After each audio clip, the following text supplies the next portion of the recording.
Hello everyone, greetings from the Asian Productivity Organization APO and welcome to today's Productivity Talk, a series of discussion and conversation with international guest speakers on productivity related topics. I'm Zainuri from APO Secretary in Tokyo, Japan, and the moderator for today's session. So today in this session, we will discuss and share on the Kaizen implementation in Africa. Dear viewers, as we all know, Kaizen is a Japanese business philosophy that focuses on the processes of continuous improvement. This philosophy is widely practiced by all types of organizations in the world. APO is also promoting Kaizen as one of the productivity enhancement methodologies to our member countries. Talking about Kaizen in Africa, the government of Japan, through the Japan International Cooperation Agency, JICA, introduced and promoted this philosophy to enhance the productivity of the industry. Various initiatives implemented by JICA in Africa, including development of framework, capacity building, and demonstration projects. Through Africa Kaizen Initiative framework, the Africa Kaizen Award has been introduced a few years back by JICA. The APO has been invited as one of the examination committee for this award. So today in this session, we are very grateful to have Mr. Kimiaki Jin, Chief Advisor, Quality and Productivity Improvement, Kaizen Project in South Africa. Mr. Kimiaki, how are you today? Hello. Thank you very much for invitation. I'm very fine from Pretoria in South Africa. Thank you so much, Mr. Kimiaki, for joining us from South Africa today. So Mr. Kimiaki played a very crucial role in developing this award a few years back. Talking about award, we should also need to know who the recipients this year and what actually inspired them to reach this level. So ladies and gentlemen, viewers, joining with us from Tunisia, Mr. Dragan Persic, Managing Director, Astiflash USI, Tunisia, winner for AKA 2023, Outstanding Award under Large Company category. Hi, Mr. Dragan, how are you? Hi, I'm fine. Thank you. Thank you for the invitation. Very happy to be here today with you. Congratulations for winning the award this year. Thank you. Thank you so much, and also welcome to this APO Talks, and thank you for being with us today. Thank you. I would also like to welcome Mr. Kugan Perseraman, Chief Operating Officer, Seafood and LAS, IBL Seafood Hub Mauritius, winner of Outstanding Award for a Small Medium Organization category. Hello, Mr. Kugan. How are you? Hello, I'm very fine. A honor and a privilege to be on this sharing platform with you today. Congratulations to you as well, and thank you for joining us from Mauritius today. Thank you very much. Well, ladies and gentlemen, viewers, I believe all of us would like to know more about this Africa Kaizen Award, about how Kaizen being implemented in companies in Africa. So this is something that we would like to bring to you, share with you today, as well as to discuss what inspire these companies and why JICA introduced Kaizen to this continent. So I would like to invite first Mr. Kimiaki, JICA Chief Advisor, to share with us the background of this initiative as well as the Africa Kaizen Award. So Mr. Kimiaki, please. Yeah, thank you very much.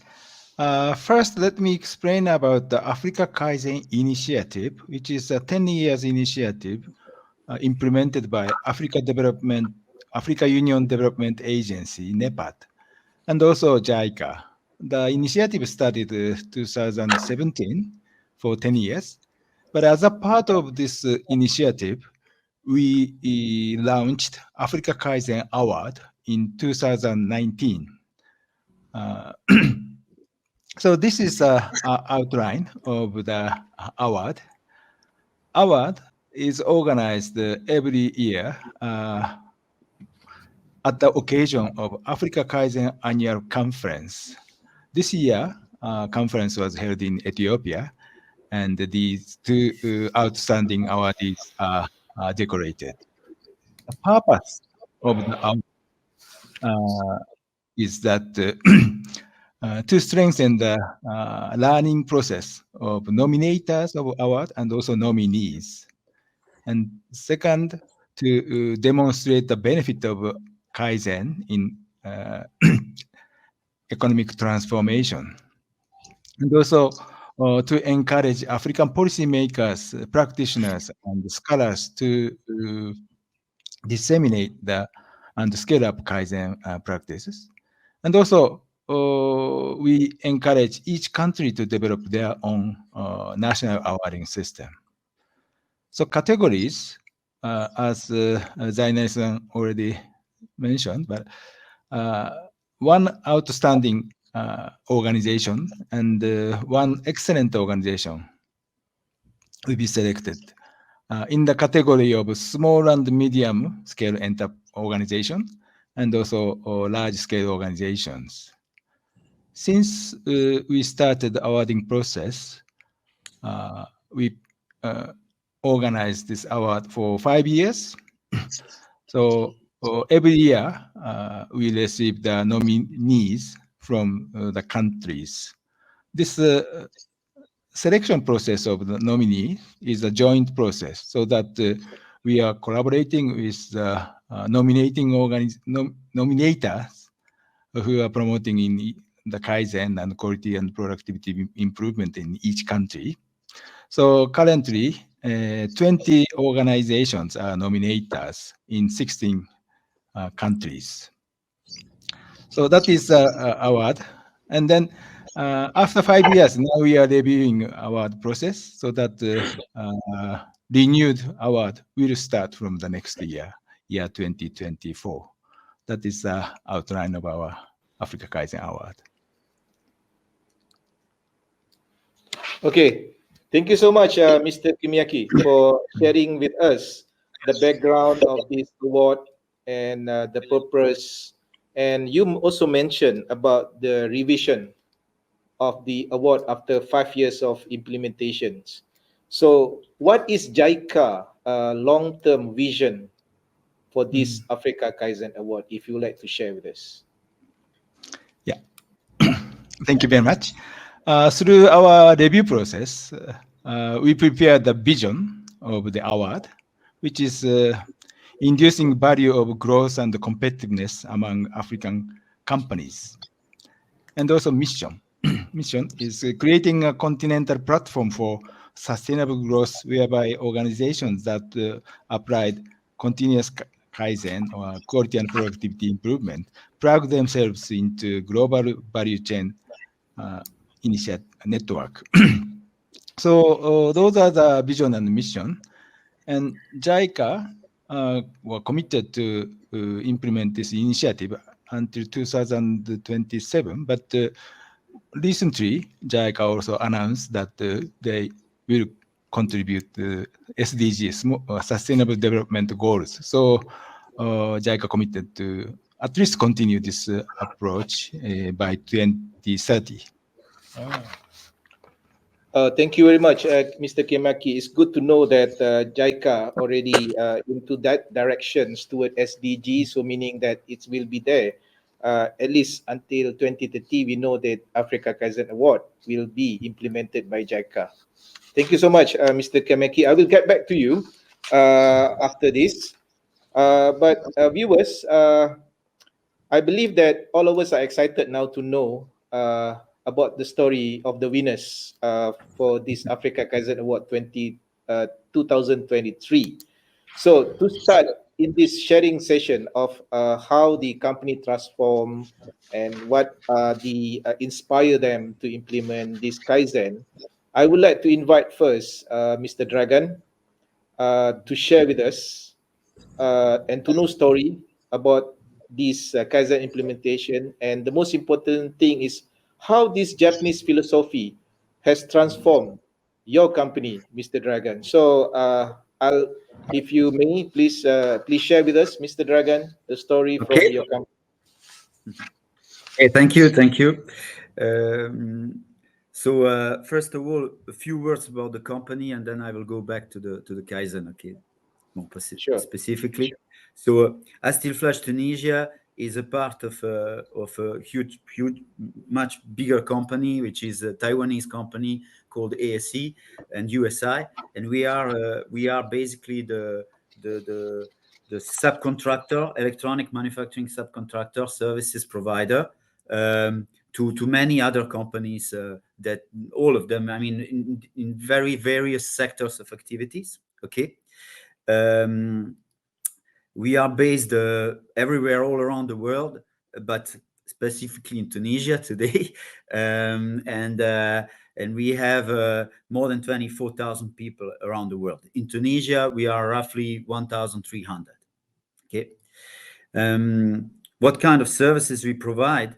We provide services from our mother company on the chips, meaning SIP, meaning system in package. So we are the worldwide leader for system in package. And then we also provide, and this is what we do in Tunisia, it's the subcontracting for the electronic boards and box build assemblies. And so we have a widespread of services to provide to our customers, from the co-design, what we call JDM, joint design manufacturing, through the manufacturing, and also through the support after sales. For Tunisia specifically, we have more than 20 years of know-how in this subcontracting activity for the electronic boards and box build. There are many processes we know in this area, probably concerning PCB, meaning electronic board. There is no process that we didn't or we are not doing already today. We are dealing a lot with high mix, low volume, and high volume products, working with all continents nearly. So basically working with all kind of different certifications and stuff necessary to sell the products for our customers into that specific market. In terms of organization, we are very autonomous, in fact, organizations in all around the world. So basically in Tunisia, we have business units. We are autonomous on our P&L, and we support our customers and develop our customers together with of course, with the help from our corporate, but especially from Tunisia, we support them and develop them from here. In terms of growth, let's say we are here in Tunisia not to remain at 1,300. Our goal is to double our activity in next 5 years. So basically, we have big ambitions and big business plan to continue growing in Tunisia and all around the world.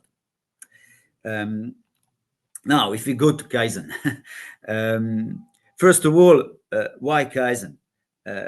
Because it's very important for us in our business, let's say, because we work with many different customers and we are the subcontractor. It's very important to have very high standards and very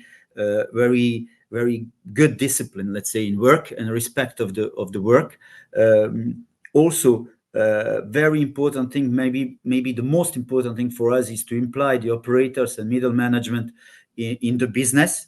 So basically, Kaizen is doing this Kaizen activities, helping us to connect operators and middle management to our business. Okay, so it's always better. We always have better performance when the people know why they do something. Okay, and also, of course, third point, very important, also as important as the others, is when we do Kaizen, it's rapid improvements. We have, of course, some other activities where we do big changes in our way of working and in our layout, let's say, of the shop floor. But with Kaizen, we also have rapid savings, and this keeps a good dynamics on the shop floor, which is very important and motivating for everybody. Now, if we talk about some results, some results, I just showing few of them, let's say. Very important thing, and to start with, is the suggestion boxes. So because the know-how is on the field, so operators know better because they mount these products every day, so they know better what could be improved. So this is very important for us to keep these dynamics of suggestions. and of course value them and review them, and also when it's a good suggestion, when it's implemented, do some kind of congratulate the people and give them some motivation, let's say. Also, very important point, visual management. This is something very important for the middle management, to be sure that they are really, during the whole day of their work, focused on the solving issues and making production activities smooth, let's say. And then if we talk about how we won this, this is the winning thing for the Kaizen of this year. What we did, we have implemented Kanban workshop where we saved a lot of preparation time, let's say, because now preparation time is done in hidden time, and of course removed completely a buffer in the storage area, and meaning the storage is in the Kanban area, let's say. So this is just example of what we do, a small project, let's say, and also very important, how to keep this sustainable, let's say, this activity of Kaizen. It's really we are investing a lot into the training. Okay, so we have training sessions all the time. We have even Steel Flash USI Academy here, which is certified by the government, Tunisian government. So we are training a lot of people here on Kaizen, on other activities also, but Kaizen also, specifically Kaizen, and trying to keep really tight the Kaizen yearly roadmap in order to really, as I said previously, keep these dynamics going and preparing several. This is just an example of Kaizen roadmap 2022-2023. We have different projects and we try to push them to the end. Okay, and that's it. Thank you. Thank you very much, Mr. Dragan. It's interesting when you mention about why Kaizen. It's because of you want to connect the middle management and the operators. Yeah. So that's very, very important. So I have one question here. We know that it's not easy. It's not easy task to start this implementation of Kaizen in any companies, regardless the size. So can you share with us the initial challenges in adopting Kaizen, and how the company overcome this kind of issue? Yeah, for us, I would say it's probably more easy than for some OEM companies, because, as I said, we are a subcontractor, and to be able to provide these services of subcontracting, we need to be better than our customers, in execution and in industrialization and stuff like that. So for us, we are somehow forced to constantly improve and be ahead of our customers. So this is one good reason why we adopted Kaizen. The challenges are very different from different countries. Let's say, I would say the biggest challenge is always to understand the culture of the country and to adapt and to make them understand why is it important and what is Kaizen, in fact. So we spent some time, let's say, to explain all these things. But as I said previously, the most important thing, and what works in any country, because I worked previously in other countries, it's always the same thing, is when you start connecting people, explaining them how you connect what they do everyday job, even if they just do some simple job, let's say, how do you connect this to the business and how it helps the company grow and make money, then they start being very, very, happy working in this Kaizen environment, let's say. Yeah, you're talking about engagement, how to engage them, engagement into the business, to be part of the business. Yeah, it's really important. I think this is the way so that everybody adopt this. You cannot impose Kaizen. Yes. You have to sell it. Okay. Anyway, it's interesting to know about, you mentioned about the culture, the differences, and I think that is something that we can discuss later on. Then we'll come back to you, Mr. Dragan. Thank you so much for sharing with us the insights of Kaizen activities in the company. So now let's us move to the different size of organization, which is the small medium enterprises, which is seafood and LAS IBL Seafood Mauritius. Let's hear from Mr. Kaugen how this company implement Kaizen, as well as also we want to know the business of the company as well. So, Mr. Kogan, are you still there? Yes, I am fully in with you. Thank you Yeah. very much for this. It's my pleasure to be with you again to share this. I will call it a pilgrimage, which I'm happy to share how we've been embarking and how we are progressing in this judgment. So you see the beautiful island in Mauritius. I reassure you, we are manufacturing the factory is not by the side of the seaside. We don't have lovely beach, but we've converted we've turned around quite a lot of challenges over the time. So a very quick immersion into who we are. We belong to a bigger group called IBL, which is a typical conglomerate on the island, employing over 24,500 people. And just to know that the Mauritian population is 1.2 million people. We churn around a revenue around 1 billion euros, and the group performs fairly well in terms of financial performance. But typically, the group is almost in every single line of business you can think of, in agro, energy, in building, in sustainability, hospitality and services, financial services, almost everything you can find on the island. But for the sake of discussion today, I'm going to narrow my presentation on the seafood, which is where the Kaizen project and the Kaizen culture has emanated from. So the seafood in itself is basically a value chain, which we call a value chain. The only thing which we don't do, I mean, the group doesn't do, which the seafood, IBL Seafood doesn't do, is fishing. Otherwise, the rest of the operations, we do almost everything. We are interlinked, we are knitted together, and we operate like a value chain. From the time the fish come, we unload the fish. We have private cage and cold room.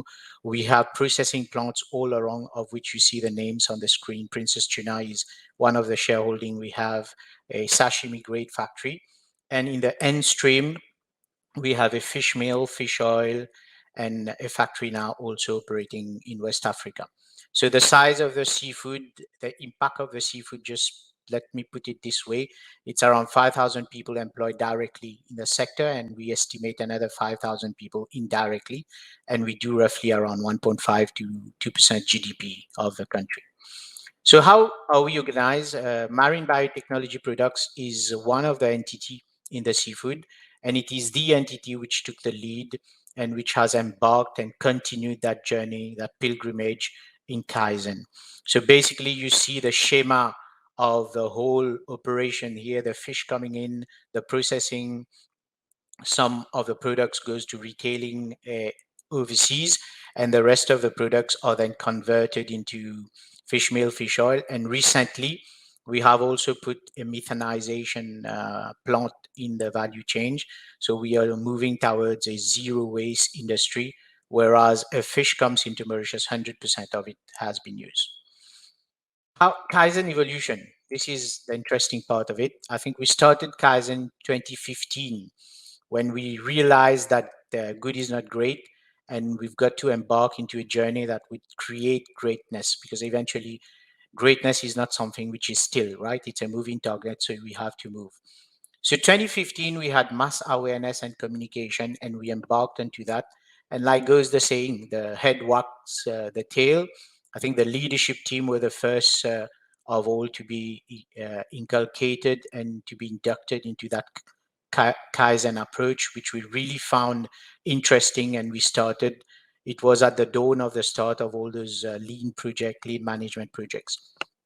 We eventually moved on 2016 to 2018, was massive investment in terms of training, in terms of walking the talk of Kaizen practices, taking it to different levels and creating around it a real culture. I'll speak a little bit more of a culture later. But we created in 2016 to 2018 a strong culture around Kaizen. We can call it differently, but we were really inspired by Kaizen, by the Japanese approach at that time. 2019, 2021 were years, especially 19 and 20 years, that we moved on after having embarked the leadership, the senior leadership, the flow management. We moved on to the supervisory level. We inculcated the same methods and practices into the minds of our people at the supervisory leader level. And this is where the things happen. If you want to make big progress in the organization, you have to target the mass of employees. So 1920, we're really moving on and training more of the employees towards Kaizen, getting them into embark. And 21 to 23, I would say, have been the years of reward, where we started participating in all kind of a competition. We beat within the group in Mauritius at national level and at international level. And after hard work, we have started feeling the rewards coming our way. And the last project was a project Drain to Gain, which won the Best Project Award in many instances. What could we see from the Kaizen results? It's good to speak about it, but how could we see? I think it's at all levels. You could see physically how we used to be organized, and with the mindset change, how the people organize themselves. And these are not things you can fake for a photo or for a video. It's something you have to do every day. So you could see our teams every day on the boards talking about things, improving. We looked at our process flow. We started a part of the fish which were not being used before. We started looking at producing soluble protein instead of treating these water with chemicals. We started converting them into value, and gradually we have come into that culture where really good is not great. I think every day, every single moment, everything we do, we aim at doing better. So today, what we've lived over the years with Kaizen, and which we aim to continue living, have made a marked difference in our way of thinking and our way of behaving. Like goes the saying, it takes disciplined people with disciplined thought to have this disciplined action. I would say Kaizen have really brought us into a disciplined framework. If I can share some of the results, you'd see we were that factory runs like an aeroplane, because you're processing byproducts of fish. So should you have too much downtime, you start having environmental issues. We moved in the yesteryears from a 20% downtime to nowadays at times 0% downtime on the operations. When it comes to quality of raw materials, which is the TVBN, which is the freshness, we're way below the accepted level.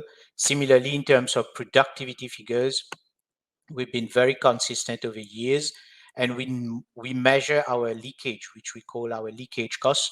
We continuously bring down our leakages costs. You know, we all know the saying, the trend is your friend. So we try to create friendly trends for the businesses that we run, and this is something which our people understand very well and which they participate collectively with us. And Kaizen not only brings in a very tangible results, but also intangible. When you have an engaged labor force, when people are motivated, I always have a saying which says, happy cows give more milk. So we aim to keep our employees very happy. That had an impact on our percentage of absenteeism. We are in a country where on average, we have 6 to 8% absenteeism. We are way below. We are at 2.3, 2.5, depending on times. We have marked improvements into our customer service surveys, which we do. Our customers are happy, be it locally or internationally, and we are mostly exporting our products. And last but not least, we've conducted the e-employee net promoter score, and you see the two entities where Kaizens have been implemented, MBP and Sevenik. We are way above all the other entities on the group. And I'm saying it in all humility. It's not that we are arrogant, we are sitting at the top, but it really stems from that culture which you bring in and how happy you are able to make people work for themselves. It's not about working for the company, it's about taking the pride in what they do. So today, recognition has been also part of this journey, and this is where we are. We've created all kind of celebration times for recognizing people contribution and putting this contribution at a larger scale, visible, because the best thing you could do for the team is actually to make them feel value. So we make them feel value within the company, at the group level, within national level, and at international level. And the very last initiative that stem up from that culture of continuous improvement. Our employees are now themselves engaged. We talk about CSR, ESG, but in our workplace, we also have employee social responsibility. They go out to the community and they help themselves by self-financing these kind of social campaigns. So that's my sharing for this session. Thank you very much for your attention.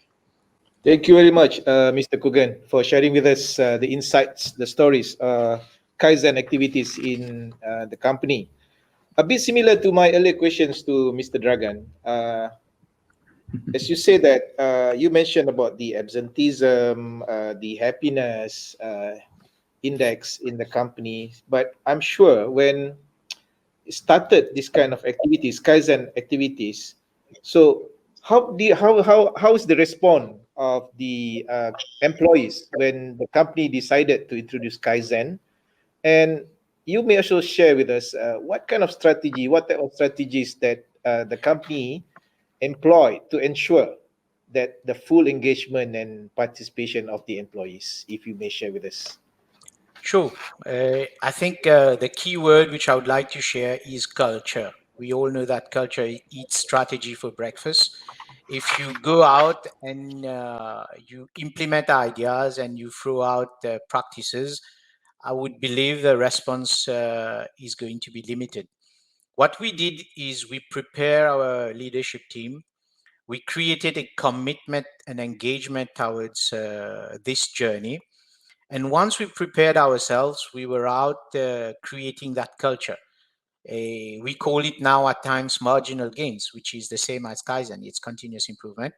And what we've done over time, before expecting a response from employees, we've walked the talk. We wanted them to mirror what the senior leadership team would do. And I would say the response have been progressive since then. Once you prepare people, you get them to understand the why. The why is the most important thing. The why of doing Kaizen, the why of implementing marginal gain as part of a pillar of our culture. And as we are in manufacturing, you need to make people value every additional creation which you can do in the enterprise. So we prepared that response, and I must say I give all the credit to our teams. I have seen very less resistance in the beginning, and today I think they proudly support these initiatives. And I used to tell our employees, the company is yours, you earn it. It's the onus is yours, the future is yours. Don't look back, look in the future, look ahead. And they are proudly cruising all those all this interest stems up from the guts of the employees. Thank you so much, Mr. Kugan. You share very interesting stories that make this company like yours. Yeah, so this is something that try engage the participation or adding the involvement of the ownership. I'm talking about ownership to the employees. So thank you so much, Mr. Kugan, for the presentation. I will come back to you later on, but let me come back to Mr. Kimiaki, who's still waiting with us in Pretoria. Mr. Kimiaki. Yes.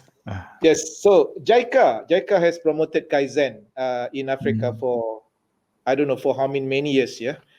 And I believe it also carried the best practices from Asia because we talked about culture just now with Mr. Kugan and Mr. Dragan. So I believe JICA also promoted the best practices of Kaizen, not only in Japan, but also in the other part of Asia. So I would like to know that how does JICA approach to implement Kaizen in Africa, which is we know that it's totally different from Japan and also from Asia, and how JICA address this unique African socio-economic challenges and cultures and those kind of thing when JICA start to introduce this philosophy in this continent? Yeah, thank you very much for your question. Well, actually, JICA started on Kaizen project in Africa in 2006. So it's already past 18 years. Based on our experience, I think I can say 2 points. One is the institutional setting. As I said, we are collaborating with the organization in each country who can be a nominator of award and also actual promoter of Kaizen or quality and productivity network. But this institutional setting is a kind of path-dependent process. So each organization, each country has their own organization and or implementation structure. So based on those organization and also their mechanisms, we try to promote Kaizen activities. So this the relation between organization and also each business entities, private companies are also differ based on the country. So that is something we are trying to adjust. And second point is about communication with workers and management. Actually, Kaizen has the mechanisms to reflect the opinion of workers and managers into management process. Or, for example, small group activities, so-called quality control circle or cross-functional team, and other group activities, and also suggestion systems. But those activity should also be modified or based on the decision-making process of each company or even the culture of the society. So based on the management workers relations, we differ the application of small group activities, such as in the case of Ethiopia, they create a Kaizen promotion team, which is a mixture of quality control circle and cross-functional team. These 2 points I want to mention. Okay. Yeah, thank you so much, Mr. Kimiaki, for sharing with us the initiative or steps or methods taken by JICA in promoting this concept in Africa. So I would like to go back to Mr. Kugan. So this is something maybe a bit different. We are talking about digital advancement, but as everyone, viewers, we all know that the recent pandemic has accelerated the use of advanced technology, not only in the big companies, the small companies, and I think not only in Asia as well in Africa. So, based on your experience, how does your company integrate Kaizen with this technological advancement? If you may share with us. Thank you. I think the core element, be it any strategy or a technology, the core thing is a strategy or a technology is as good as it is implemented, right? You may have a super robust technology, but if you implement 50% of it, you will only get 50% performance. What makes a difference is when you go through a Kaizen process, you have a methodology. You embed yourself into a process of how do you give yourself the best chances. For example, we've implemented ERP post to Kaizen culture spread in our organization, and we started creating change agents. We started creating communication. We started celebrating. We started measuring. We started creating cross-functional teams to put people together. We allow people to participate in the process. So it's really the process, the methodology that Kaizens enable you to learn, which becomes at the core of everything you do. And you can call it differently, but the substance remains the same. It's a methodology which you learn and you pull in people. Very often in technology, you find if you are on the wrong or on the slow trend, then you need to push. Whereas Kaizen teaches you to pull. From the very beginning, you onboard a maximum of people. So the core element for me remains the learning of implementing things and living it on a daily basis. Thank you so much, Mr. Kugan, for sharing your views on this. Yeah, I would like to go back to Mr. Dragan in Tunisia. Um, Kaizen is continuous improvement, and there is like something also now people talk about innovation, something which is it is like faster than Kaizen in improving the productivity. So this is the opinions, the views. Yeah. So I just want to know your experience, Mr. Dragan, from the big organizations. Yeah. So I'm sure innovation is nothing new with you, but how Kaizen has influenced your company on this innovation as well as maybe problem solving, if you may share with us. Okay, thank you for the question.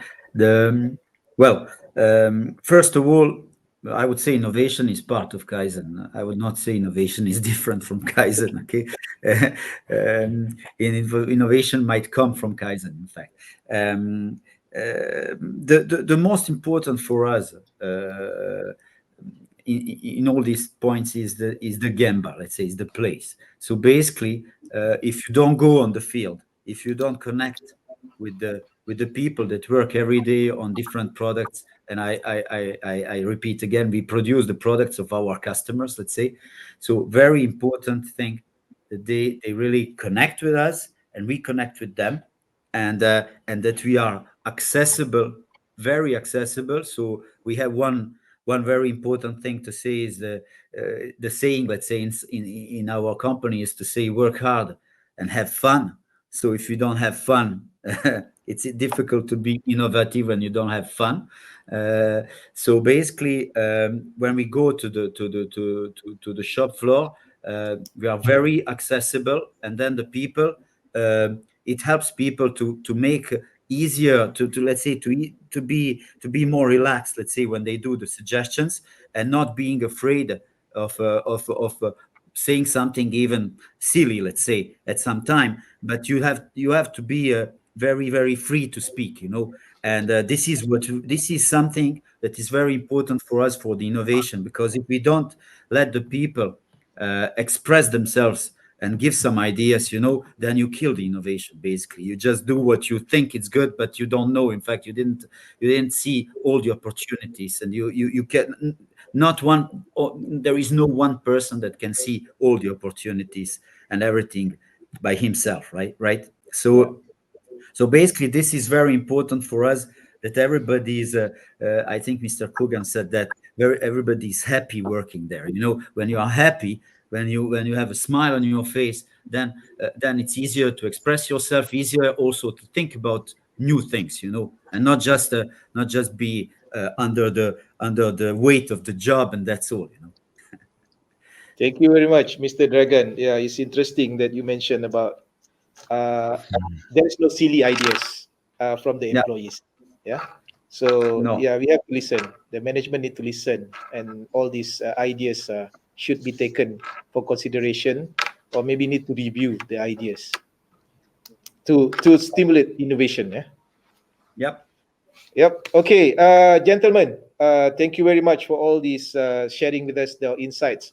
Now, I would like to invite, I would like to hear, okay, all of you, your views, your insights. Yeah, I have a few, just one or two questions. Let me start with Mr. Kugan. Of course, the implementation of whatever methods, whatever productivity enhancement tools and technique, you need to assess the effectiveness of this kind of thing. So, which Kaizen in your company, what kind of methods that you use to assess the effectiveness in this? And is there anything that, any surprising outcomes when you do this assessment? Can you share with us, Mr. Kugan? Thank you. I would like just to make a good connection when I hear. I have never heard Mr. Dragon speaking before. I never knew about his existence, and when I hear him talking, it's already a testimony that Kaizen is really a cultural thing. It goes beyond borders, and you can't differ in the way in this approach. So how do you actually measure the effectiveness of Kaizen? Interesting question. I'll turn the question differently. I would say Kaizen is something which you need to live and breathe every day. It's not something that comes out of nowhere. It's not something that appears and disappears. I have been, you talk about surprising outcomes. I've been pleasantly surprised going to places in the factory which I don't get to go very regularly because we have numerous businesses, so we're spending time everywhere. And we are amazed. People on their own are driving a small projects. They are driving changes, and they are there. These practices are there to stay. The pride of doing things. People are not just there for the awards, for the rewards, for the recognition, and anything else. They are into that. So how do you assess effectiveness? For me, is when you feel your people are hungry all the time for being better. It's not about getting something, it's about becoming better. And I'm very proud, and again, all the credit goes to the team. Wherever you go, you don't need to initiate. You know, the fire is lighted in their heart already. You don't need to initiate. You don't need to pull. They are themselves going around and bringing ideas, bringing practices together and sorting out a number of things. So for me, effectiveness of Kaizen practices is if you really live and breathe it, not only 1%, but across the organization, it should be lived and breathed every day. Okay, thank you so much. Live and breathe Kaizen. Yeah. Okay. What about you, Mr. Dragon? What is your views on this? What is based on your experience? How you assess the effectiveness of Kaizen? Well, I share everything Mr. Kugan said, but I would say, what? How do we measure that? I mean, it's very difficult to measure it. I said you measure it by the happiness of the people and by the way they do the things without waiting for something in return. Let's say, and there is return, but it doesn't mean they have to do it for the return. And maybe what we do here internally is we check that the number of suggestions in the suggestion box doesn't go down. Let's say if it starts going down, this means something's wrong, right? Ideas are not here anymore, or the dynamics are not there. So basically, just one KPI on this one. It's the number of suggestions that we get per month or per quarter, let's say. Okay. And that's where. Okay. Thank you so much, Mr. Dragon. Okay, I go back to Mr. Kimiaki.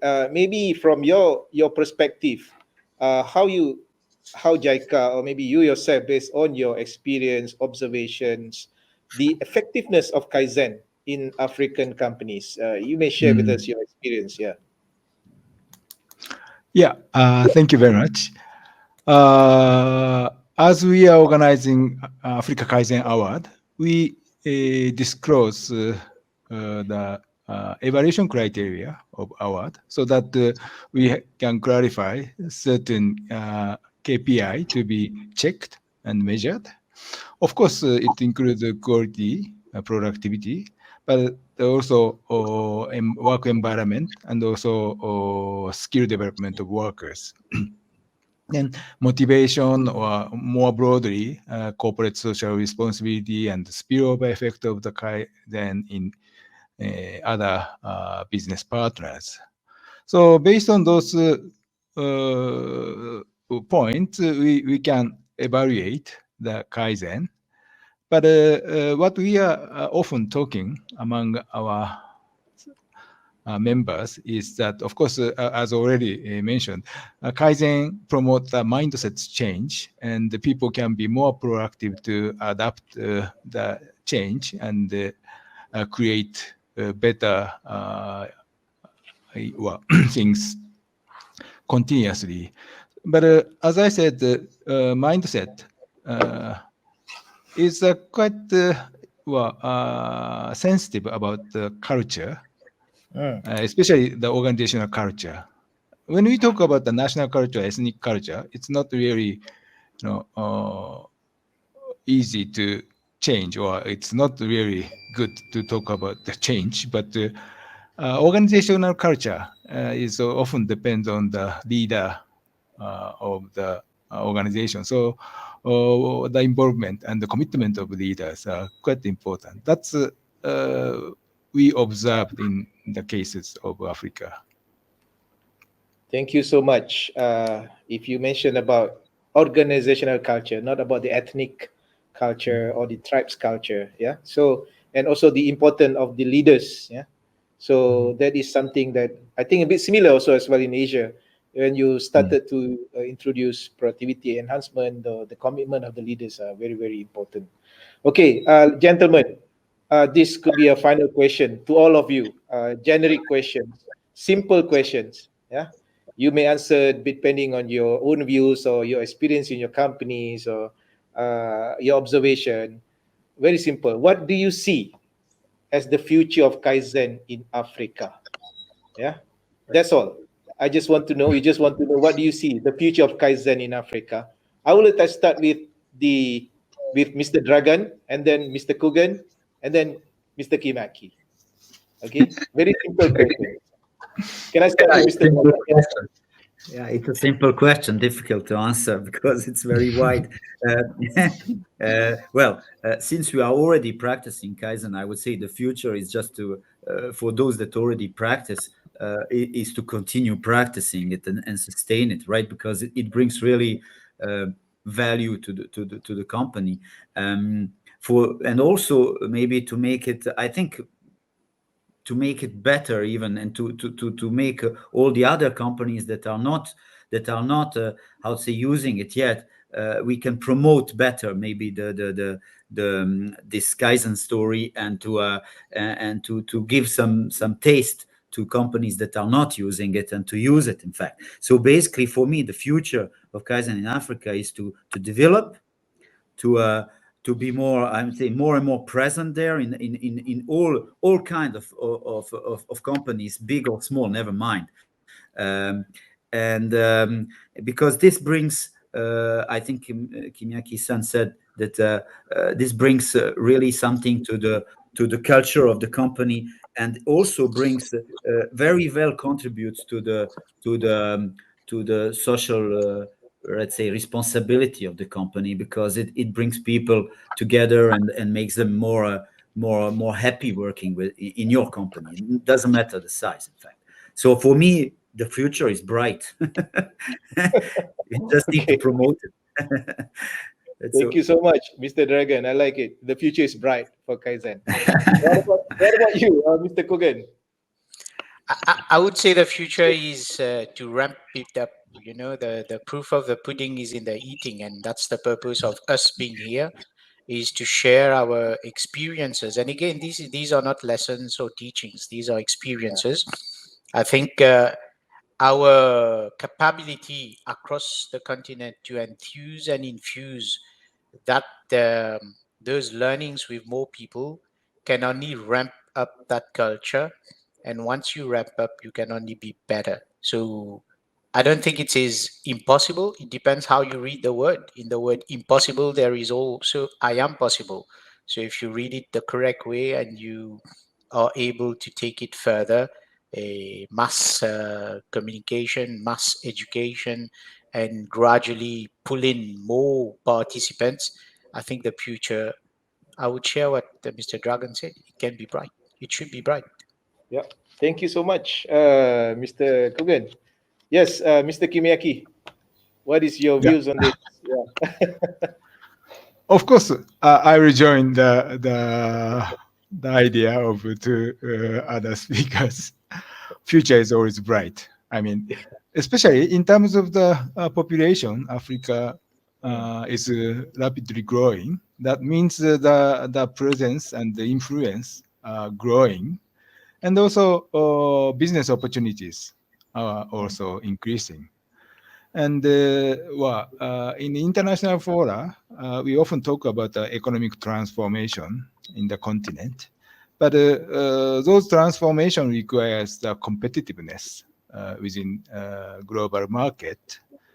Then competitiveness means the competitiveness of each business players, and that means business entities. And then, as we saw today, there are huge, absorptive capacity and the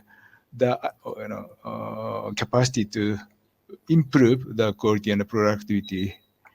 So future is very bright, and I hope we can invite more business entities in our activity of Kaizen promotion. Thank you very much. We can conclude the future is bright for Kaizen in Africa. Okay.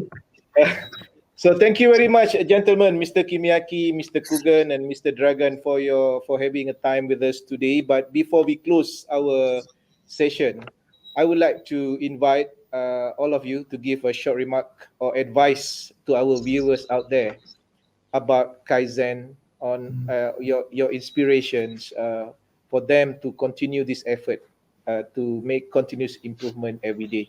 I would like to invite first Kimiaki-san, and then followed by Mr. Dragan, then of course the last but not least, Mr. Kogan.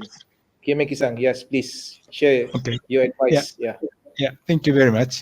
So we are very much encouraged to promote Kaizen, and we want to create a kind of national movement or even continental movement to work together and then improve our competitiveness and then promote the future of our business or prosperity. So just create the movement is my wish. Thank you, Mr. Dragan. Yep. So I would just share my personal experience with this. Some advices, let's say, or experiences are, first of all, understand the culture where you are, connect the people to the business you're in, and also very important, work hard, have fun. Very, very important, maybe the most important, and keep the when we start something like that, a big big cultural change like that, like practicing Kaizen, I think one of the most important things is to focus on the rapid improvements so that people see these improvements and this is what keeps the dynamics going and growing, let's say. So that's for me the message I have. Thank you, Mr. Kugan. I would say life is about progressing. I would give a humble advice is have no prejudice against Kaizen. It can bring actually great transformation. And the road for 1,000 miles starts with a single step. And for things to change, you have to change. So if you have the mindset change and you say, I'll give it a try, the taste of that pudding is interesting. You will keep coming and you will be embarking on that 1,000 miles march successfully, and you'll be amazed by the discoveries you can see. The limits of organization are beyond your thoughts. Go for it. Thank you so much, gentlemen. Thank you very much for all your sharing and your story and joining with us today. Thank you very much for being with us and sharing your insight on Kaizen implementation in Africa. We at APO hope that this sharing session will give a new perspective to our stakeholders in member countries on how this business philosophy being practiced by friends in African continents. Viewers, we hope that you were inspired by the sharing session by our speakers today. And please don't forget to leave your questions and comment on today's topic on the APO YouTube channel, and we will respond as soon as possible. The APO will host more P-Talks and other digital programs featuring different guest speakers. So please subscribe to and follow our YouTube channel as well as our other social media platform for continuing updates on current productivity issues and resources. Thank you so much, everyone. Thank you so much, Kimeki-san in South Africa, Mr. Kugan in Mauritius, and Mr. Dragan in Tunisia. Thank you so much. And please take care. Please take care and goodbye for now. Thank you. Thank you. Bye. Thank you very much. Bye.